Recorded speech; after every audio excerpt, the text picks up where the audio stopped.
Imagine being the most powerful religious leader in an ancient, impenetrable walled city. Absolutely terrified as a deadly plague breaches your heavy iron gates. Your wealth is useless. Your doctors have fled in fear. Your prayers seem to fall on deaf ears. But then, a man you banished years ago returns not seeking revenge, but carrying a cure. And he delivers a crushing revelation. Your only hope for survival lies in the hands of the very woman you threw out into the unforgiving desert decades ago to die. Why did this exiled outcast spend her dying years building a massive, solitary stone doorway to nowhere in the middle of the wasteland? And why must the highest-ranking priests strip off their luxurious vestments to walk through it? Deep in the arid, windswept wastes of the Egyptian desert, miles from any modern settlement or ancient ruin, stands a structure that defies all logic. It is a massive, 12-foot-tall stone archway. The heavy, rough-hewn stones are stacked perfectly, locked together by a central keystone, enduring the brutal elements for centuries. Yet, there are absolutely no walls attached to it. It does not hold up a roof. It does not secure a courtyard.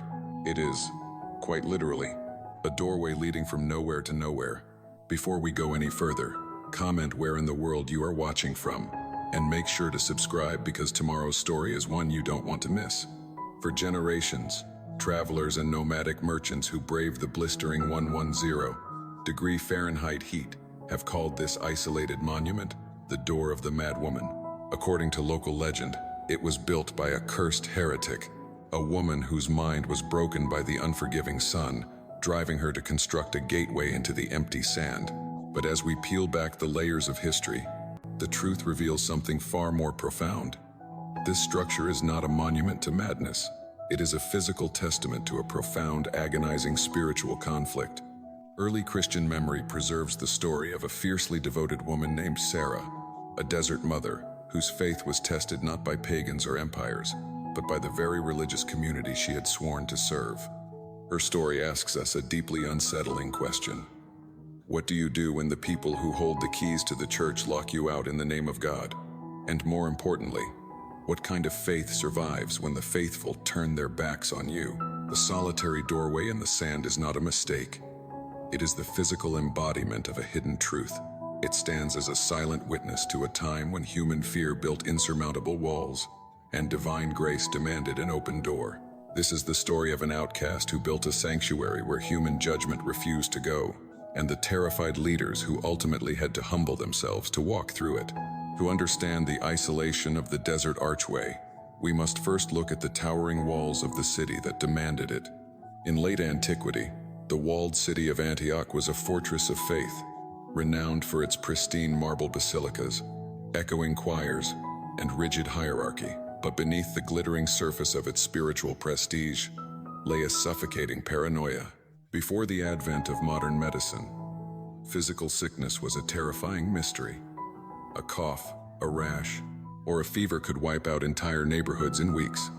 According to tradition, the local religious leaders, guided by a powerful and stern cleric named Bishop Elias, instituted what can only be described as a strict purity culture. This was not born of inherent malice, but of genuine, desperate human terror. The church leadership conflated physical illness and poverty with divine punishment and spiritual contamination. To protect the flock, they believed they had to ruthlessly amputate the infected. Heavy iron gates slammed shut at dusk, and thick clouds of incense were burned constantly to mask the smell of the terrified, overcrowded streets. In this pressure cooker of fear lived Sarah, a woman whose entire identity was woven into the fabric of the church. She was known for her quiet devotion, spending her days tending to the altars and her evenings in deep contemplative prayer, always wearing a distinctive, hand-woven prayer shawl. But Sarah possessed a dangerous flaw for the time. She could not look away from suffering. The historical record suggests that the conflict ignited over a painfully simple act of compassion. During a localized outbreak of fever, Sarah was seen offering a cup of clean water and a damp cloth to a sick, impoverished child near the city gates. In the eyes of the terrified city guards and the prominent families looking on, this act of mercy was an act of treason. By touching the unclean, Sarah herself became spiritually and physically contaminated. The reaction was immediate and visceral. When Sarah attempted to enter the church plaza for evening prayers, the city guards violently barred her path. They did not just ask her to leave. They pushed her back with the blunt wooden shafts of their spears. In the scuffle, her woven prayer shawl, the symbol of her lifelong devotion and identity, slipped from her shoulders. She watched in stunned silence as a guard stepped heavily on it, grinding the fabric into the dirt beneath his boot.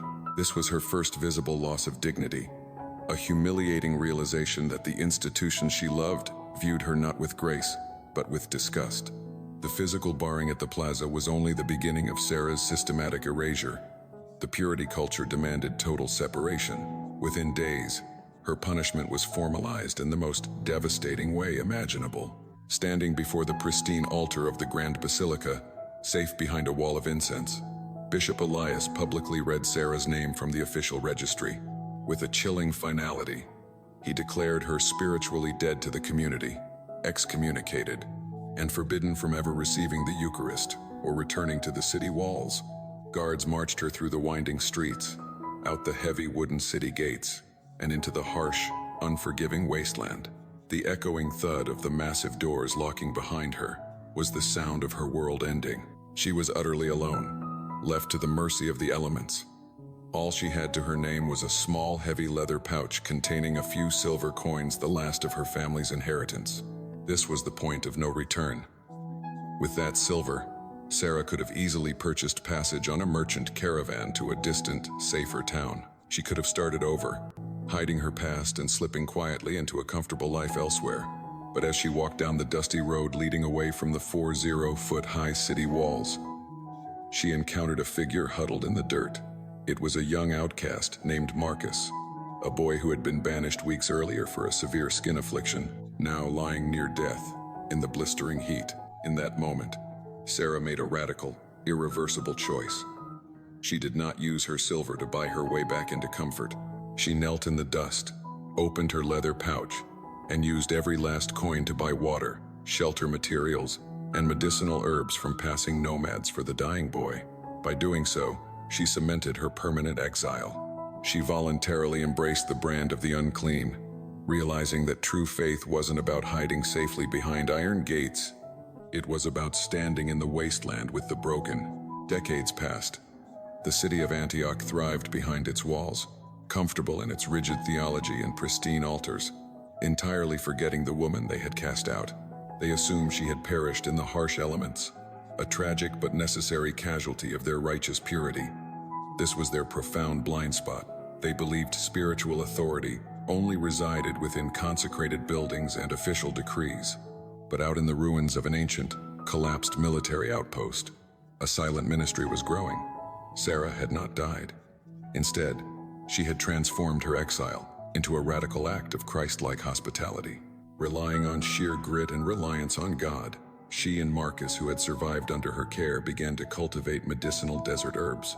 Slowly, other exiles, the unclean, the poor, and the lepers who were thrown out of the city, found their way to her. Sarah did not just pray in the sand. She rolled up her sleeves. Together, this colony of outcasts began to clear the ancient ruins. They lifted 50-pound stones, their hands blistered and bleeding, building a functioning hospital and sanctuary from the rubble of the desert.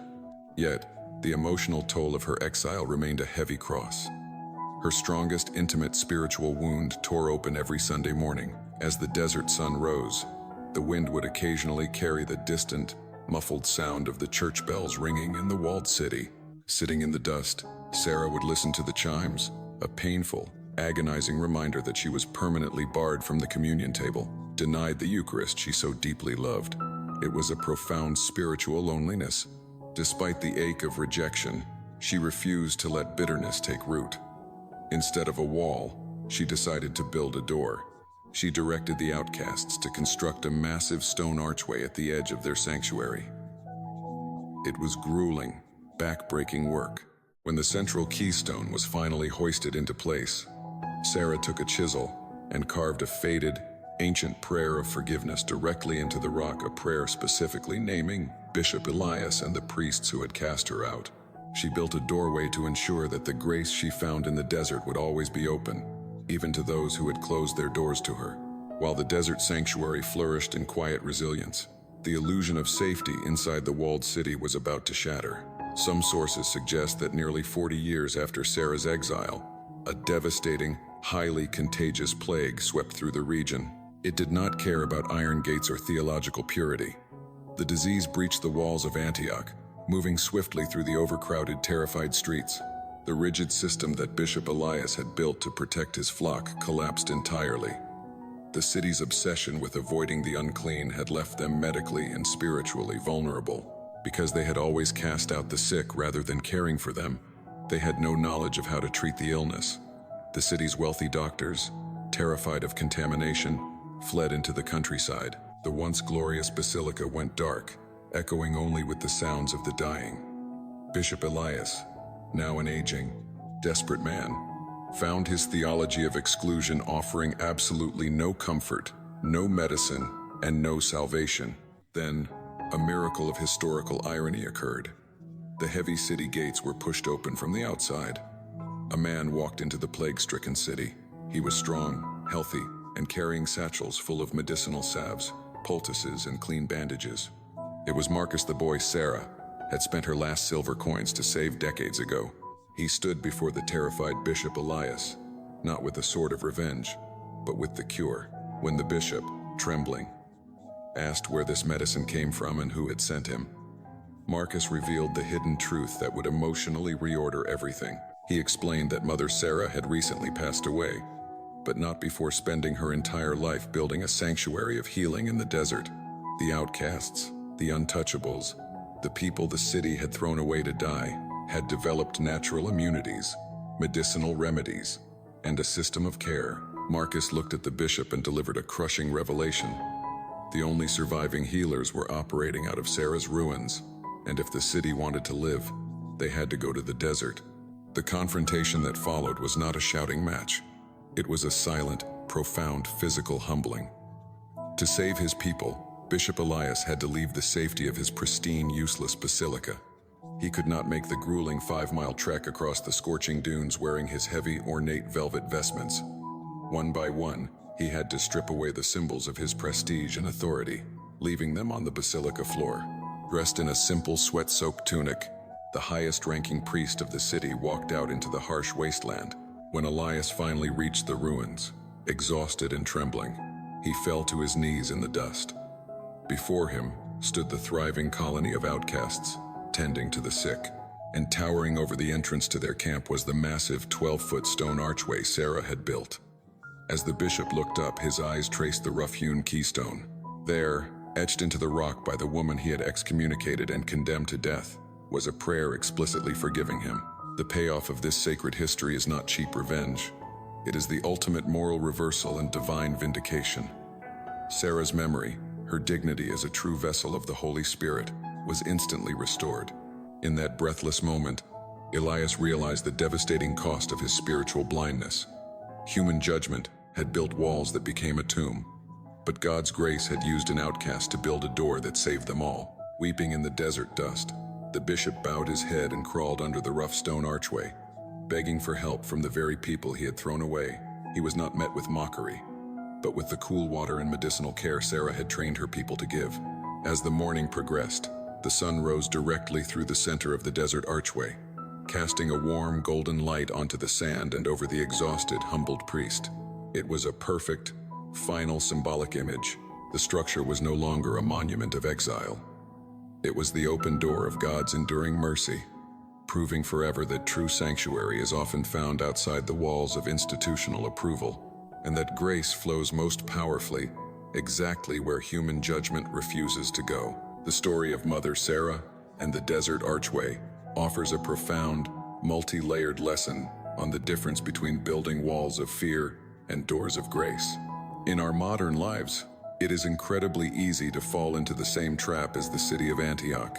We often build metaphorical, social, or even institutional walls to protect ourselves from what we do not understand or what makes us uncomfortable. Society frequently confuses physical or economic struggles with moral failure, pushing away those who are broken in a misguided attempt to keep our own lives pristine and safe. But the hidden truth of this sacred history is that true sanctuary is rarely found in isolated, untouched perfection. It is found in the messy, gritty reality of active human compassion. Sarah's legacy teaches us that when institutions fail us, individual resilience and radical hospitality can literally save lives. She did not let bitterness consume her after being publicly humiliated and exiled. Instead, she used her rejection as the literal foundation to build a place of healing for others who were cast out. From a historical and psychological perspective, this is also a powerful cautionary tale about the dangers of rigid purity culture. When leaders prioritize absolute control over basic human empathy, they leave their communities deeply vulnerable to the very crises they fear most. The ultimate message here is that divine grace flows exactly where human judgment refuses to go. True spiritual authority is not about the title you hold or the pristine clothes you wear. It is about your willingness to stand in the wasteland with the broken. Whenever we are tempted to permanently cast someone out, we must pause and ask ourselves if we are actually locking out our own eventual salvation. If Mother Sarah's incredible journey of resilience and radical grace resonated with you today, please hit that like button and share this video with someone who might need a reminder that true sanctuary is found in compassion, not perfection. Make sure to subscribe to and ring the notification bell so you never miss out on these powerful, forgotten stories of sacred history. Now, I want to hear from you. Have you ever experienced a time when a painful, closed door in your life actually led you to build something beautiful? Or perhaps a moment when someone society underestimated ended up being your greatest source of help and healing? Drop your story in the comments below. I read every single one, and your experience might just inspire someone else in our community. If you were moved by the Desert Mother's hidden archway, you definitely will not want to miss our next video, where we uncover the mystery of a grandmother who smuggled scripture past a totalitarian regime by sewing it into winter coats. Click the video on your screen right now to watch.